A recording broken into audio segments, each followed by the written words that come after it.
الصبح بدا الصبح بدا الصبح بدا من طلعته والليل دجا. الحمد للہ وکفا والصلاة والسلام علی سید الرسل وخاتم الانبیاء اما بعد. آج کا سبق ہے جس کا عنوان ہے نبی کریم صلی اللہ علیہ وسلم بحیثیت طبیب. آپ صلی اللہ علیہ وسلم نے زندگی کے ہر شعبے کے اندر ایسی بابرکت تعلیم عطا فرمائی ہے کہ زندگی کا کوئی شعبہ خالی نہیں ہے. یہاں تک کہ طبی اعتبار سے بھی آپ صلی اللہ علیہ وسلم نے ایسے اصول بیان فرمائے ہیں جس کے اوپر عمل کرنے کی برکت سے اللہ تعالیٰ تمام بیماریوں کو دور فرما دیتے ہیں.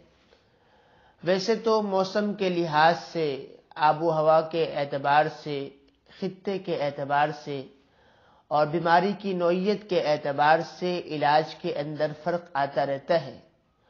تو اس کے لیے جو ماہر قسم کا طبیب ہو اس سے آدمی مشورہ کرے کہ میرے لیے کون سی دوائی بہتر اور مناسب رہے گی. اور آپ صلی اللہ علیہ وسلم نے بھی بیماریوں کے متعلق کچھ ہدایات دی ہے.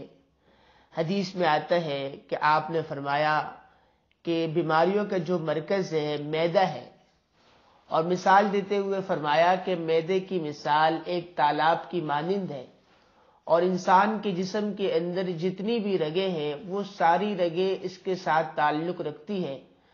اگر آدمی کا معدہ بالکل درست ہو تو جسم توانا اور صحت مند رہتا ہے، لیکن اگر معدے کے اندر خرابی آتی ہے تو اس سے انسان اور مسلمان کا جسم کمزور ہو جاتا ہے.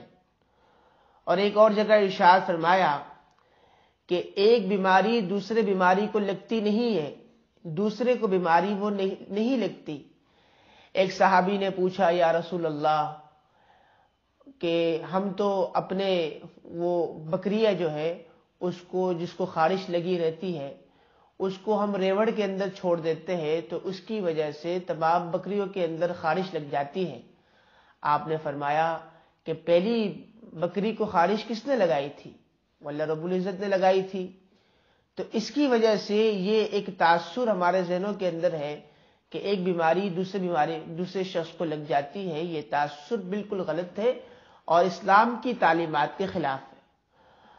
اور اسی طریقے سے آپ علیہ الصلوۃ والسلام نے فرمایا کہ اگر کسی جگہ وبا پھیل جائے اور آپ وہاں موجود ہو تو وہاں سے نکلو نہ، اور اس جگہ جہاں وبا پھیلی ہوئی ہے تو وہاں کوئی شخص جائے نہ.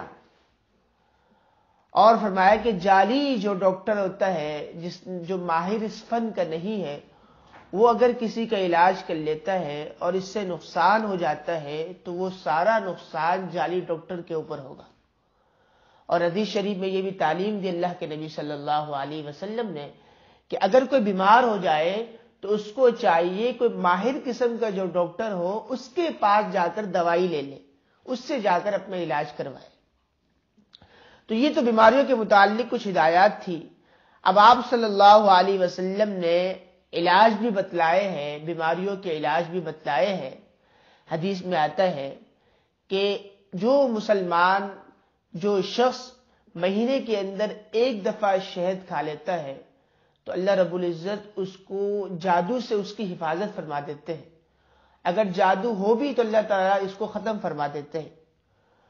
اور فرمایا کہ کھجور جو ہے یہ دل کی تمام بیماریوں کی دوا ہے. دل کے جتنے امراض ہیں تمام امراض کھجور کے کھانے سے اللہ تعالیٰ ختم فرما دیتے ہیں. اور حجامے کے متعلق آپ نے فرمایا کہ یہ حجامہ جس سے فاسد خون کو نکالا جاتا ہے، یہ اس سے کئی بیماریوں سے آدمی بچ جاتا ہے. اور کلونجی کے متعلق فرمایا کہ یہ موت کے علاوہ ہر بیماری کی شفا ہے. موت کے علاوہ ہر بیماری کی شفا اللہ رب العزت نے کلونجی کے اندر رکھی ہے. اور اسی طریقے سے ایک جگہ فرمایا کہ یہ جو باہر چلنے والی گائے ہوتی ہے اس کا آدمی دودھ پیے تو یہ دودھ پینا بھی اس انسان کو ہر بیماری سے بچا دے گا. اور بہتے ہوئے خون کے روکنے کے متعلق واقعہ ہے کہ ایک دفعہ آپ صلی اللہ علیہ وسلم کو کئی چوٹ لگ گئی تو خون بہنے لگا. بی بی فاطمہ الزہرا رضی اللہ تعالیٰ عنہ نے وہ ایک چٹائی تھی اس کو جلایا، اور جلانے کے بعد اس کی راکھ کو زخم کے اوپر رکھ دیا. جیسے ہی رکھنا تھا اللہ رب العزت نے خون کے بہنے کو بند فرما دیا. اور اس میں جو سرما ہے آپ نے فرمایا اس میں سرما لگایا کرو، یہ نگاہ کو تیز کرتا ہے. اور کشمش کے متعلق فرمایا جو آدمی کشمش کو استعمال کرتا ہے یہ آدمی کے پٹھوں کو مضبوط کرتا ہے اور تھکاوٹ دور ہو جاتی ہے. اور جس کو غصے کی بیماری ہو تو وہ غصے کی بیماری کا بھی علاج ہے. اور آب زمزم کے متعلق فرمایا کہ جو آدمی آب زمزم کو استعمال کرتا ہے اس میں تمام بیماریوں کی شفا ہے، اور بیماریوں کی شفا کے ساتھ ساتھ اس میں غذائیت بھی موجود ہے. اور فرمایا کہ جو آدمی قرآن مجید کو پڑھتا ہے تو قرآن مجید پڑھنا بھی شفا ہے. کوئی آدمی اگر بیمار ہو جائے تو قرآن مجید کی تلاوت کرے گا تو اللہ تبارک و تعالیٰ اس کو شفا نصیب فرمائیں گے.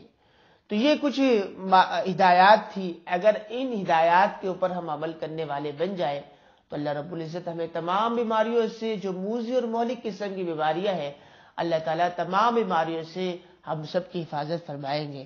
دعا ہے کہ اللہ تبارک و تعالیٰ ہمیں ان تمام باتوں کے اوپر عمل کرنے کی توفیق نصیب فرمائے، اور آپ صلی اللہ علیہ وسلم کے اسوہ حسنہ کے مطابق اپنی زندگی گزارنے کی توفیق نصیب فرمائے. وآخر دعوانا الحمدللہ.